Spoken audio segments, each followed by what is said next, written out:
Здравейте! Не мога да дам някакво определение на въпросите, които ми задават хората. Как са стигнали някои хора до края? Най-вероятно има хора, които са стигнали до края, но те няма да го кажат на мене.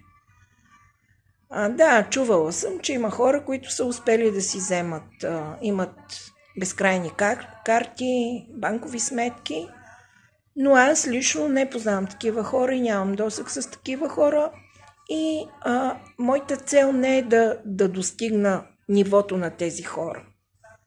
Аз го правя сама за себе си, отхвърлям тази сатанинска система, отхвърлям морското право и минавам на търговско договорно право. Щом има сключен договор с мене, окей, плащам си. В смисъл, както имам лизинг на кола, която си изплащам като поп всеки месец. Плащам си и това е. Няма схема. Никого не мама и не предизвиквам да влеза в някаква система. И няма нужда да вода безполезни спорове. Има хора, които са достигнали до едно ниво, не могат да го осъзнаят. Вибрират си на това ниво, кореспондират си на това ниво и няма нужда аз да влизам в обяснителен режим. Който разбира, разбира. Няма никакво място за сърдене.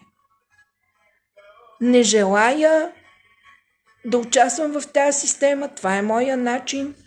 Правя го публично, не за някой друг. Правя го заради себе си. Всеки път аз, когато правя такова клипче, заявявам, че съм против тази система. Нищо повече. Не търсете под вола теле. Няма схема, няма измама. Никого с нищо не ангажирам. Това е от мене. Хубава вечер!